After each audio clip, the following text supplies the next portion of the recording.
Hi, welcome to day 28. So today I am going to fill in a little bit more of the structure. So we've done pretty much the same thing each time, right? So we have started with, actually the very last one, I kind of moved a few things around. But this time I just want to fill it out. I want to make it like this really robust practice so that you have this version that's like just stripped away. It's a kind of bare practice that you can fit it in when you've got lots going on or you just need that little break. And then there's a practice that you can just start filling in other stuff, right? So then you just have all these options open to you and you can practice wherever you are. You don't need to go to a class, although a class offers something special because it's community, which is why I love to instruct. But practicing on your own is just a different value, right? You get to just explore exactly what's happening with your body. Your timing is your own.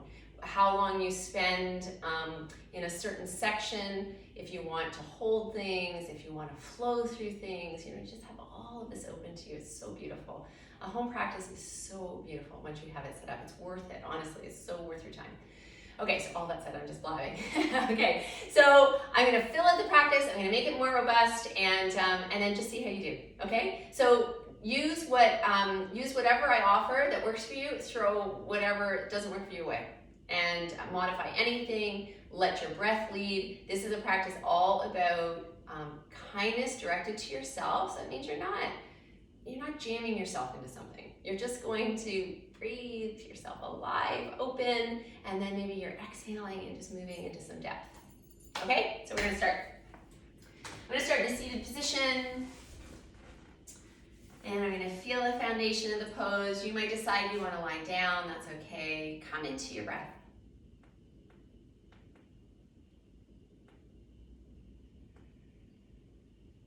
Notice the softness that comes with the exhalation. There's just an opportunity there. And then the inhalation moves into those spaces.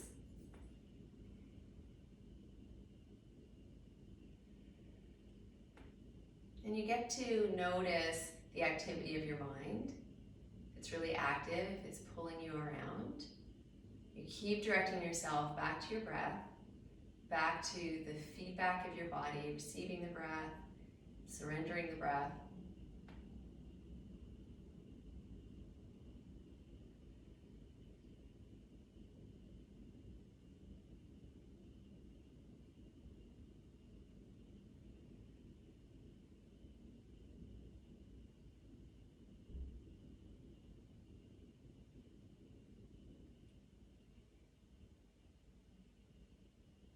And then we'll just come back, eyes open. We'll come into a twist. You can just be in easy pose as I am right here. Maybe you decide to take one leg up. We'll come into a bind if you can do that. This leg is way up and you sort of have collapsed the front body. Just come into easy pose. Make it a twist that you're not jamming yourself into anything. So we're being kind. So inhale, nice and tall. When I exhale, we're gonna move into a twist. That hand can stay back behind you or it can reach around and grab onto your foot. So you inhale and you get nice and tall, and maybe you exhale and you find a deeper twist.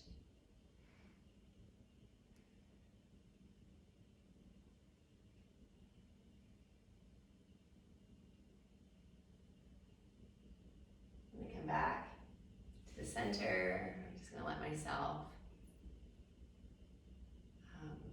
sort of uncoil, I guess. And the legs, they swap. I'm finding the foundation, so I'm dropping into the foundation and noticing, how does this feel? Does it feel accessible? My answer is yes. So you inhale and you pull yourself tall, and you exhale and you find the twist. Maybe this hand stays on the floor back behind you, maybe it reaches around and holds the foot. But you breathe yourself into this shape. You're not jamming yourself into the shape. You're not forcing yourself into the shape or feeling like you crank the head around so that you feel more successful. Be in the shape because you're here. You're not dragging one sit bone back and letting the other one pull forward.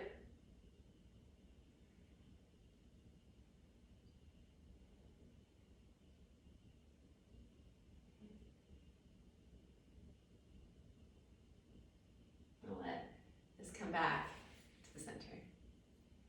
I'm going to fold my legs. I'm going to move this into tabletop position. I'm going to come into cat and dog.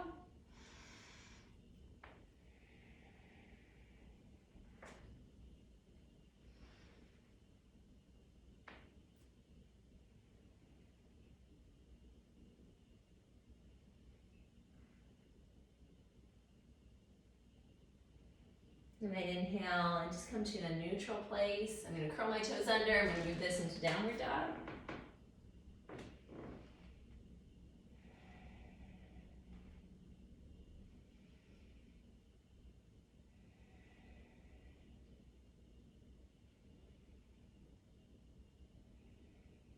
I might explore in this downward dog, lifting a leg, stretching it out. And you're just doing the same with another leg, with the other leg. And just stretching it out. What does that feel like? I could take a full breath here. And exhale. Soften my knees. Maybe hop up. I can find my goddess pose here. I'm here anyway. Take this up. And walk the feet to the center, coming into my tree. And I'm taking my arms up. And maybe the arms come down, back to the upper chest, and I take that lifted leg and I push it back, coming into warrior three legs. Maybe the hands stay where they are, they reach forward, and then they swim back, and I rise back up. And I lower the foot. And maybe I take my weight now into my right leg, and I come into the tree, and I could lift my arms up. Maybe I hold them this time in Temple Mudra. And then the arms could come down. And I push this lifted leg up. And I come into warrior three legs. Hands at upper center chest. Maybe I take the arms forward. And push them back. Maybe lifting up. And letting that foot come down. I'm going to step into my warrior one.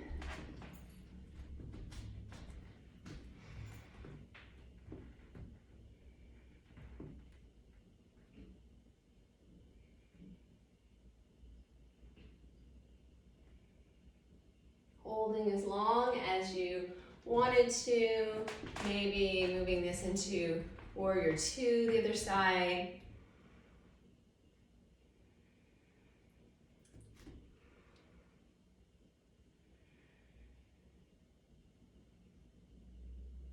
And just like I did in just that last video, instead of coming into the reed, maybe I just find the sides of my body here. Maybe I find that 2 more times.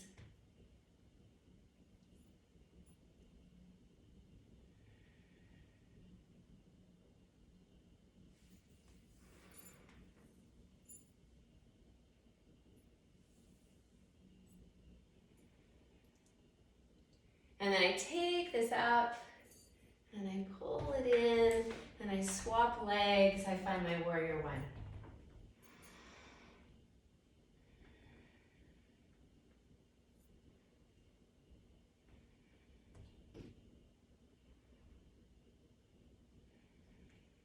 And then I'm going to move this into a warrior two, just adjusting the positioning of my feet.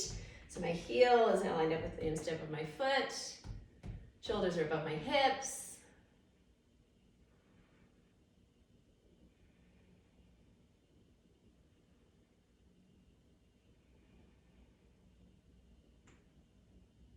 And I can sway to my back leg. And come into extended side angle. And do this 2 more times. In place of doing the reed, finding the sides of my body this way.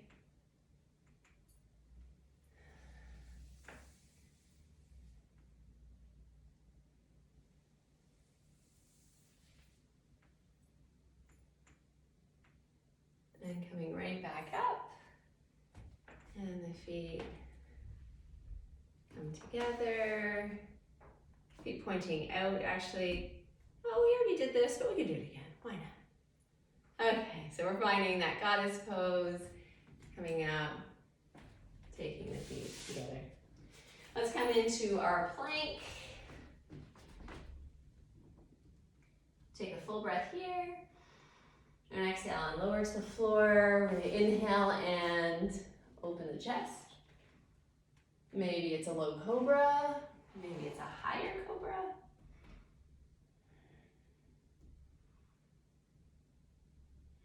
Just exploring your breath. Lower this. Hands tug back, elbows tuck in, maybe legs lift.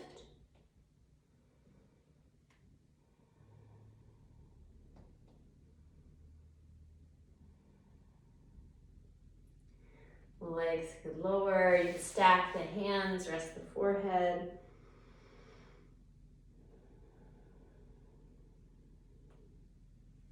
Maybe hands come back under shoulders, tug them back, tuck the elbows in, lift your chest, lift the legs.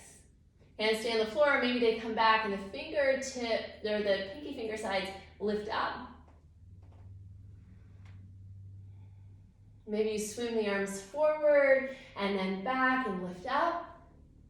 You could swim them forward and then back and lift up. You could lower this all down. Hands under shoulders, push the floor away, maybe knees wide, big toes touch, pull the hips back, stretch the arms out in front, spread the fingers, and you're doing what is appropriate for your body. If closing that space behind the knees doesn't work, then your bum is higher in the air. Maybe you need them positioned differently, maybe they're walked in. And if you felt you could, maybe hands come over to the side and you get long in one side of the body.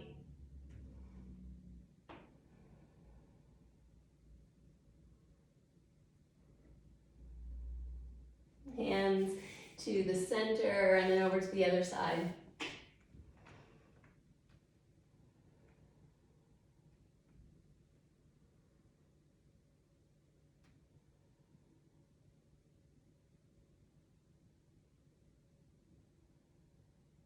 Hands to the center, rise up on all fours. We'll take the legs in, we'll come back, we'll have a seat. Allow yourself to feel tall. And rest the shoulders. Okay, we're gonna come into a version of the boat. Get tall, maybe you keep your feet to the floor and you keep holding behind your legs. Maybe you rock this back and you lift up and you let go. Lots of other variations if you want them, maybe legs straighten.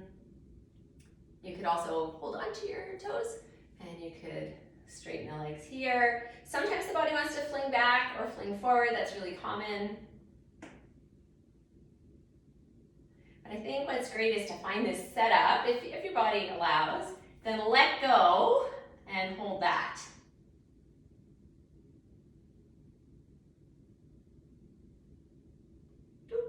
Take the feet down, take a breath. I like following the boat with coming into crow. Maybe you can place the hands on the floor, mount those lower leg bones on the upper arms. You could lift off, you could balance here. Notice though, if you're just falling into the heels of the hands, find the fuller palm, find the pads of flesh on the fingers. You can lower that. Hello, legs in. Taking a breath or two. And then maybe from here, come into just an easy twist. Let's take legs out in front, leaning back in the hands. Full breath in. Exhale. Lower the legs to one side and we'll come back. Lower the legs to the other side. And we'll come back. And we'll lie on our backs. Arms out to the side, just easy twist. Rolling onto the outer stretched out leg. Turn our head to one side. Coming to the center, stretching out the other leg, doing the same thing. Just exploring the shape.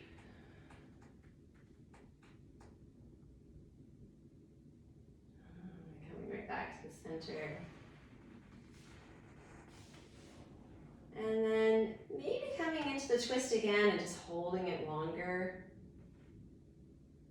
Or move into your Shavasana. Arms alongside the body, shoulders low, shoulder blades tucked under, eyes are closed.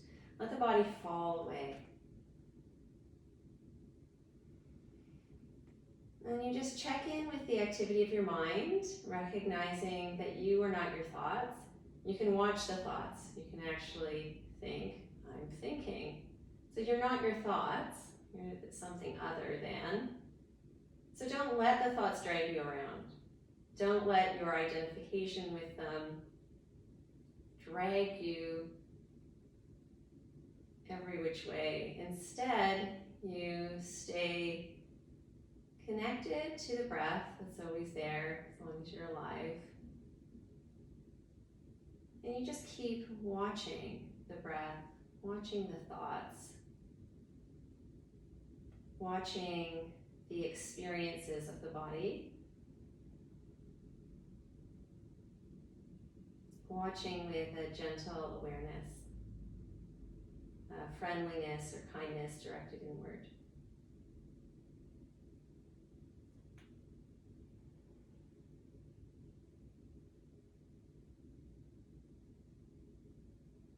So that you get to know that more than the voice in your head.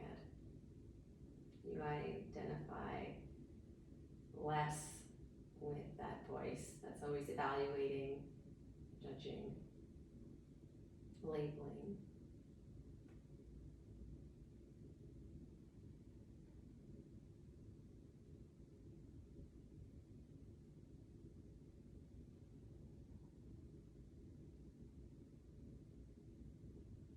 Allow your body to deeply rest,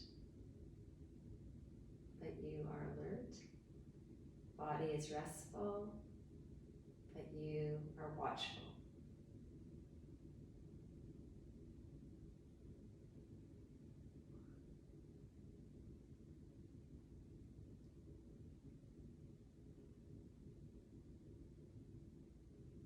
And then from here, let a smile come to your face.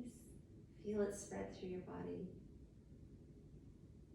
Decide to take that feeling into the rest of your day or night with you whenever you're practicing this. And then inhale, just stretch out along the floor, hands to feet, eyes open, maybe the back arches, and then you just rest. You take your knees in, and maybe rock a little side to side. And then you roll up, seated position.